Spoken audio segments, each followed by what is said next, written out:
Have you ever felt like someone was watching what you were doing on your computer? It's a little paranoid, I know, but sometimes it just feels like every key I type is being looked at. Hell, I used to wonder sometimes if I should just open up Notepad and type, "I know you're watching," and just see what happens. Alright, maybe I was never really that extreme, but I think we've all felt that way before. Maybe we saw a pop-up or something that disappeared quickly on our screen. Maybe something just didn't feel right about your machine today. Most of the time, it's nothing. But what if it wasn't? What if some mythical group actually was sitting on top of the mountain that is your machine? At the peak of what could be called a Mount Olympus of personal data? What could they do? Well, in the late 2000s and early 2010s, this wasn't just some myth. I'm John Cordes, and today, I'm taking you on a hike up Mount Olympus itself, and we're going to talk about a malware that was considered one of the biggest issues we'd seen up until that point. We're going to have some words about Zeus.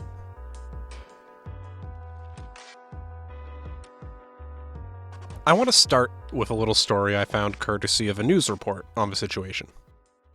We're going to start our journey in 2010, in a town in southern Massachusetts called Dartmouth. Now, Dartmouth is a smaller town and home to one of the state's universities. It's a nice place and full of decent people.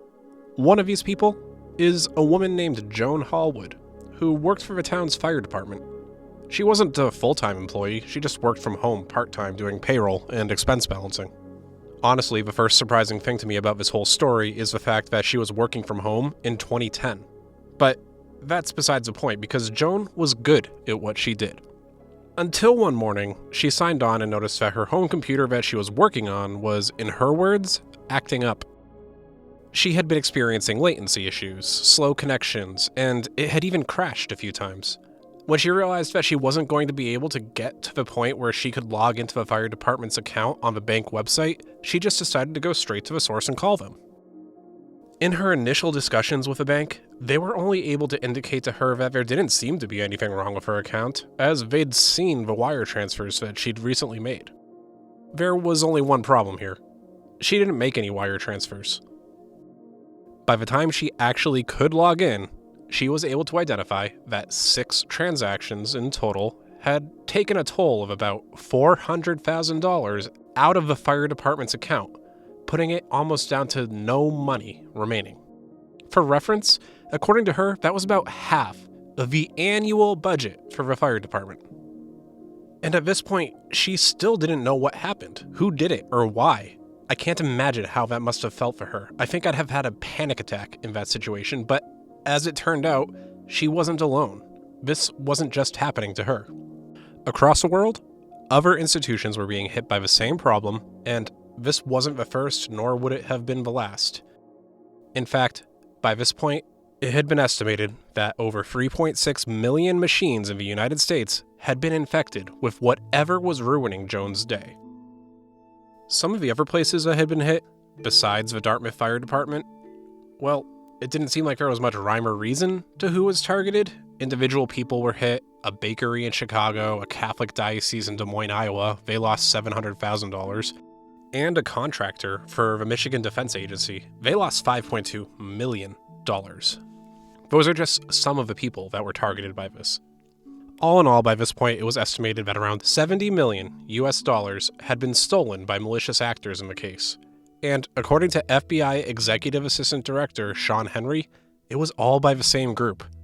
So that leaves us with a few questions now. What did this? How does it work? And who did this? Let's start with the what of it all. This is where we get to the namesake of the episode, because the malware that did this was called the Zeus malware. Zeus pulled just about every trick you can imagine to get the information it needed to operate. The primary goal of the malware itself was to steal banking information. But before I tell you how it did that, I want to lay one thing out for you in terms of what the security landscape looked like at this point. I want you to think about your browser. Think about Chrome or Firefox, or if you're a sociopath, think about Microsoft Edge. You know how when you visit a website, you often see the little lock next to the address? That's to indicate that it's using a secure connection, called HTTPS. That's Hypertext Transport Protocol Secure. Emphasis on the secure. When you're using that, traffic is encrypted and harder to read, and it's the standard for internet browsing these days. However, that wasn't always the case. In the past, sites may have been using unencrypted connections, which were much more prone to being snooped. That's not to say that this was a primary vector here, but I just want to let you know what the landscape looked like, because this malware had been active for several years by the time 2010 came around. And in May of 2010, that's when Google said, hey, start using HTTPS, it's safer, and we'll start deprioritizing standard HTTP sites. So we weren't nearly as protected as we were now. And if something was targeting your banking websites and they weren't up to date, as in the most latest and greatest HTTPS at this point, then you can see why it might have been a little easier to steal data. It's like if you compared what we have right now to a barbed wire fence, back then we had a wooden farm fence that was only good for keeping the cattle in. Not really a whole lot if you've got a creative threat. Okay, so you're probably thinking at home, cool story, John, but what did Zeus actually do? And we'll get to that. But first, let's talk about how it got on your machine, and how it stayed there. What I'm about to say shouldn't really surprise anyone, but Zeus was delivered by 3 primary attack vectors. The first was phishing. You know, someone trying to make you click a link in an email that's meant to look like something you actually should be viewing. And the thing your company sends a simulation out on a couple times a year to make sure that you're actually paying attention to your inbox. The second is just straight spam. This could be spam emails offering explicit goods, or even a spam ad that might launch a pop-up for you to click. And the last primary vector is something that I don't think we've really covered on the show before, and that's a drive-by download. That's to say, it's a download that you didn't intend on happening, or maybe didn't even know it happened. It could be something that was launched in the background, included in something else that you might have downloaded, or maybe even installed with software that you were putting on your machine. Have you ever gone to download a random tool that you thought you needed, and when it installed something, it was asking if you had any interest in installing one of a couple other programs as a part of a process? Well, it's possible that this malware might have been one of the things that was trying to sneak its way in while you were clicking next over and over, just trying to get through your install. So now at this point, you've gone ahead and fallen for a spam, clicked on the enticing email, or downloaded Zeus to your machine. What's going to go on next? Well, the original variant of Zeus was very good at hiding itself. In these early iterations, you'd be able to find activity of Zeus if you knew what to look for. Essentially, depending on how much admin access the user had that opened it and infected the computer, that would determine where the loot was hidden. If you were a full admin, you could find directories created in the System32 folder on your machine. That System32 folder contains core components to your Windows operating system, and an average user would almost certainly not be able to identify something malicious just by looking at the contents of a folder. Also, on a side note, never trust anyone that tells you to fix the problem that you have by deleting the System32 folder. The malware itself at this point was located in SDRA64.exe, and its loot was kept in a folder called lowsec. That's LOWSEC. If you weren't admin, those details wouldn't really change, except in that they would be located in a different directory called the app data directory, which is usually just a hidden directory on your machine, accessible but not inherently visible. So a good place to hide things. Depending on those same capabilities, Zeus would then make some key internal changes to the registry if it could. The target here was to make sure that it started up with those admin privileges, effectively giving it read-write to wherever it wanted and free reign over your entire machine. So now the pirates have arrived, they've dug the hole where they're going to bury the treasure, but where is the chest and what's in it? Let's talk about how it stole your data, because what it did was incredibly sneaky. While some of the targets of Zeus were random in who they were, once it was on your machine, its goal was relatively singular. It looked for financial data. It was looking for targets on your machine that could provide instant value. When it was on your machine, it had a few key capabilities.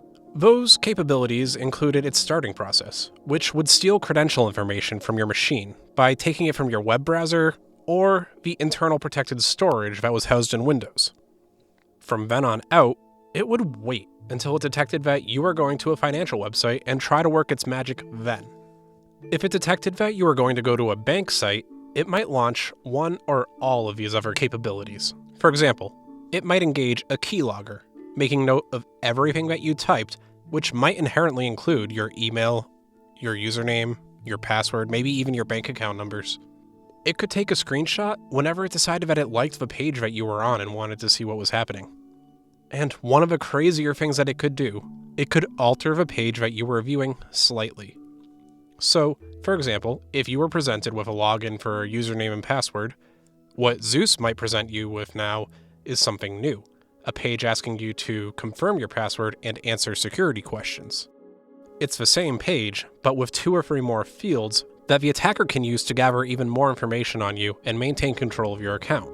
I've got an example of what that looks like on my website, so you can find that at whattheshellpod.com in the transcript of the episode. And when you look at it, I don't think many people would look at this and see the extra layer of verification as something that was super abnormal. But with it, they've got all the details they need to keep persistence over your own account. So if you've gone to my website and you're looking at this right now, the page looks exactly the same, even going so far as to continue to show a warning about potential fraud and how the bank will never email you directly asking for the above information. Now, one thing that was interesting to me was how Zeus had such trouble being tracked down. After all, antivirus wasn't new at this point. Well, Zeus had this frankly cool ability to re-encrypt itself each time it infected someone. You might think that's not a lot, but what it means is that each time it re-encrypts or reinfects, it technically is slightly different. Different to the point where it evades detection in a lot of cases. It would be like saying, I'm the program and the police are the antivirus, right? In this little metaphor, my clothing is the encryption. They've got my last known attire, but every time I leave a building, I change my clothes. They know enough about me to recognize where I am after I've been there, but not enough to identify me before I rob the place, because I keep changing my outer appearance. That's what the re-encryption is doing here, making it harder for antivirus to outright identify and act on it before anything happens. So Zeus is on your machine, it's gathering this data and storing it, and then it'll stealthily send that information up to a command and control server. That's a server somewhere that the attacker can log into to run commands on the infected machines. And if your brain is starting to tingle a little bit there, like maybe there's something you can do with that little capability, you're right. There is. Because the original person that coded it was really interested in making a profit out of this, it was also used as a botnet. You could rent it out to whatever person or group wanted to use the machines in an attack. So remember again, at the start of this episode, in 2010, that's over 3.5 million machines infected into the botnet. But that does pose a point. I said whoever coded it wanted to make a profit. But who was that? Who's doing this? Who's behind this big scheme? Well, this particular operation using Zeus that was making headlines was spearheaded by a group of people. Toward the end of 2010, the FBI started to really go full force against whoever was running this whole campaign. That's when they announced that they had dropped a number of arrests in the ring that was responsible here. The group was mainly international, with much of the crew operating out of Eastern Europe. The FBI archive for this arrest said that, quote, with our law enforcement partners in the United States, the United Kingdom, Ukraine, and the Netherlands, we announced the execution of numerous arrests and search warrants in multiple countries in one of the largest cybercriminal cases we've ever investigated. Gordon Snow, the assistant director of the FBI's cyber division, said that, quote, this was a major theft ring. Global criminal activity on this scale is a threat to our financial infrastructure, and it can only be effectively countered for the kind of international cooperation we have seen in this case. I've got the wanted photo of the entire group up on my website as well in the same episode transcript as the other picture, but they made major arrests and found that while they managed to get away with around $70 million like we discussed earlier, the attempted amount, including the dollars that might not have been withdrawn yet or were held up thanks to bank protections, totaled to almost $250 million US. There's 20 people on this wanted poster, so if each of them got an even split, that's a little over $10 million apiece. They could have had enough to live happily ever after, without a care in the world if they really wanted to. All in all, though, not including the Mastermind 20, the FBI detained over 100 people who were charged with conspiracy to perform bank fraud and cash laundering. 90 of them were in the United States and the rest in Europe. This split is because of something that we'll talk about in a little bit. The people who are the money mules. But one person isn't identified yet. The creator. According to Cynet and other sources, this man was named Hamza Bendelash, an Algerian citizen who's had aliases like the Smiling Hacker and BX1. It would take several years with him being involved in the top 10 most wanted hackers by both the FBI and their sister across the pond, Interpol, before he would end up in the United States, where a US court would sentence him to 15 years in prison with 3 more years of probation. So he was extradited in 2013, charged in 2015, and at this point right now, he's barely over halfway through, at best, serving for this. What's particularly interesting about him is that in 2010, several years before his arrest, he took to the internet to say that he was retiring. At that point, he sold the source code of Zeus to one of the competing malware groups, the creator of a spy eye Trojan. I wonder what could have happened in 2010 that made him want to maybe retire. But with him, I guess it really was about the money, and I wonder if the kind of under-the-table pension he got from the sale of Zeus was really worth it, or if he wishes he had kept going. Because ultimately, he ended up caught anyways. It wasn't just the FBI or Interpol that helped either. There was a kind of citizen brigade that came in with the assist here. That primary civilian leading the charge was a member of a University of Alabama staff named Gary Warner. Gary, with the help of a vigilante monitoring group that affiliated itself with the FBI called InfraGard, were able to find some commonalities and information that led to major developments which tied these hackers to Ukraine. He and the team found the secret sauce of how they got the money out. Because you have to think, even if you transferred it to your own account, there's several problems here. First, the bank knows directly where the money's going. Second, they know who you are and they can just shut the account down and bring the money back. So it was a game of trickery and timing. This group knew that they had to get the money out quick and clean, or at the very least, less dirty. So how did they do it? Well, what they would do is they would use some of the accounts that they'd compromised earlier as kind of transfer accounts. So a process might look something like this. Let's say I'm the head of a hacker group here, monitoring an operation. In this operation, we've compromised 2 accounts, one for Shellpod Inc. and one for Nate Shelley. If I transfer both accounts and their funds to me, then I've got the problem of people knowing who I am and where the money is. So instead, I'm just going to wait. I've got the account details, and while I wait, I'll hire someone in the United States to go withdraw the money from one of the accounts. The added benefit is that the local transactions like this are much less likely to be flagged by the banks because they're not going out of the country. Once they were able to withdraw the cash, they just need to send the money back to me using something like Western Union. And you know what? Since I'm a kind hacker overlord, I'll even give them a 10% commission. So now I can transfer both accounts quickly and have the person stateside withdraw it, then send it to a fake Western Union that I've got over here to avoid suspicion. Who might do that, though? Well, unfortunately in this case, gullible people and down on their luck individuals. If you remember ever getting spam for working from home and making $3,000 a week doing it, that seemed like it was too good to be true, this could have been one of the things that you would have been doing. Because again, this was back in the late 2000s, early 2010s, and work from home was a less common practice here. So it could have been appealing to many people who didn't want to go out in public. That instance was something that Gary found to be just the first in a line of bigger fraud. The team eventually would upgrade their process. Instead of hiring just Americans to be the mules, they would supply Eastern European students with fake identities and passports. The goal for these students? Well, they'd go to the US, open a real bank account with fake identification, then wait for it to fill, withdraw it, take the commission, send it back over, and repeat. They would do this over and over and over again. And the added benefit here was that these were real accounts that the attackers controlled, and didn't need to worry about the information changing on them. It was a little more static as opposed to dynamic.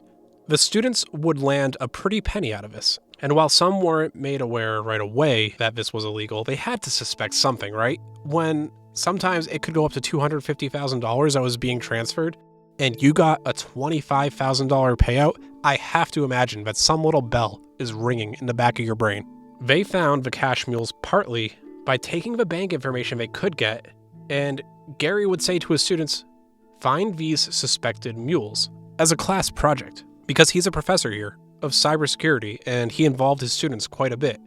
So what they would do is they turned it into a game that you and I are pretty familiar with.